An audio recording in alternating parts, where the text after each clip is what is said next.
Morning, y'all. It's Friday, December 9, 2022.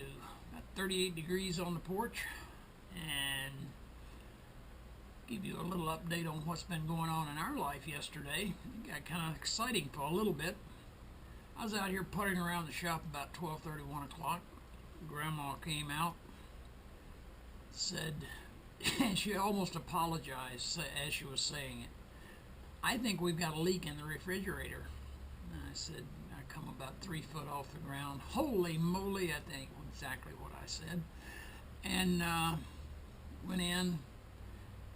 The old heavy refrigerator sits in a pretty tight spot, so I had to pull it out, and there's really no room. She tries, but she could not help because there's not room for two of us to do it. Anyway, we got it pulled out, and sure enough, we had a water line to the ice maker had sprung a leak, a little pinhole in it. How long it's been spewing water back there, I don't know. I'm guessing the better part of 4 or 5 days anyway. So I got back there, unplugged the refrigerator, took the water line apart. Thank God it had a compression fitting, bringing two lines together. So I cut out the bad spot, and boy, it is nothing but a pinhole.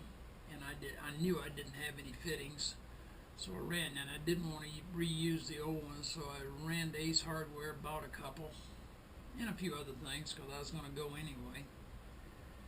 And came back home, and Grandma had set up a fan to dry out the floor. And I said, it's 2 o'clock, 2:30. I think I'll wait and do that in the morning when it's a little drier back there. And she says, all right. So then this morning she says, let's hold off on that till I get this cleaned up. That area back there is even behind the refrigerator. How many times you go back there and clean that out? So anyway, it's drying and cleaning, so I'll be going in a little bit early for lunch, and I will put the fitting on there, and if it leaks, I'll probably commit suicide. Not really. I'll have to come up with something else. I'll probably have to go buy a new line for it. I hate the thought of doing that. But anyway, that's what I'm going to do, and that ought to work. But anyway, I had another couple of things that struck me yesterday. I was watching a guy called Bill Whittle's Right Angle on Facebook. I like Whittle. He's got two guys on there pretty damn good, Steve Green and Scott Ott.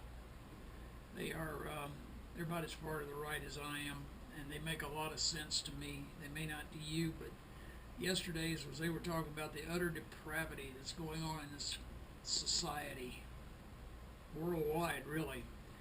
Anyway, there's a company called Balenciaga that put out some ads that many people, including myself, found objectionable. Their ad on it was Balenciaga ads showing children in sexualized ways is just the start of the utter depravity. Anyway, they discussed it for about 25-30 minutes, about a half hour. One of the best discussions I've seen on things like that. I will put a link to that down in the description of this, just to, if you're interested. If you're not, I understand. But it was a damn good discussion. I enjoyed it. Whittle makes a lot of sense. Green usually makes more sense. And Ott is to me is on and off. I think he goes at things too intellectually. He's a smart man, but sometimes I worry about him. Anyway, the other thing that hit me, I happened to see that a man named Johnny Johnson had died. He was the last of the British dam busters from the RAF. That was a bunch. He was 101 years old. He was only 21 or 22 when he went on that, basically a suicide mission. I think I read somewhere that they lost 30-35% of the aircraft, and I'm sure the crews took a beating. Most of them died. This was early in the war, 42, 43, I forget which. And if you've ever read about that, that program was something special. It made most of the other bombing raids in the war look kind of, I can't say that it was easy. It's just, it was kind of special. Anyway, it reminded me of a couple of years. There were stories I read about, what was he, squadron leader? Johnson. Kind of reminded me of the stories I read when Lieutenant Colonel Richard Cole died 3-4 years ago. I think Cole was 103. I think I read that. I know I read that. I looked it up. Anyway, he was the last of the Doolittle Raiders. You know, the guys on both of those missions, I think it was 87 Doolittle Raiders, and I don't know how many of the Brits and the RAF there was for the Dam Busters. That was a suicide mission on both sides. I mean, both of them. It's amazing how many got back that did. Percentage-wise, I think more Doolittle Raiders made it back than Dam Busters. But I think more Dam Busters went on their mission. I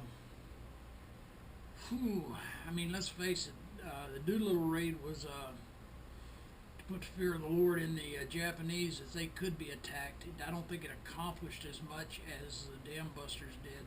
But the Dam Busters went in to blow out, I think 3, maybe 4 dams in the Rohr Valley, R-O-H-R, I think it is. Did a good job. They took out, I think, 2 of the 3 or 2 of the 4. One was they weren't able to do it. But anyway, it was amazing. Doolittle, they tried to bomb military targets, but they wanted to prove to the Japanese people that they weren't impenetrable and they could be open to attack. And 4 years later, the B-29s proved it. The Rohr Valley was a major industrial area for the Brits and for the Germans, and the Brits needed to take it out, and by God, they did. I guess there was 20-something feet of water come in at one point, and that pretty much took a factory out. The Doolittle raid, the Japanese had to redirect some of their military towards defending the islands, so that helped. But strategically, probably the Dam Busters did more damage. But anyway, they were both successful, and damn, they were brave men.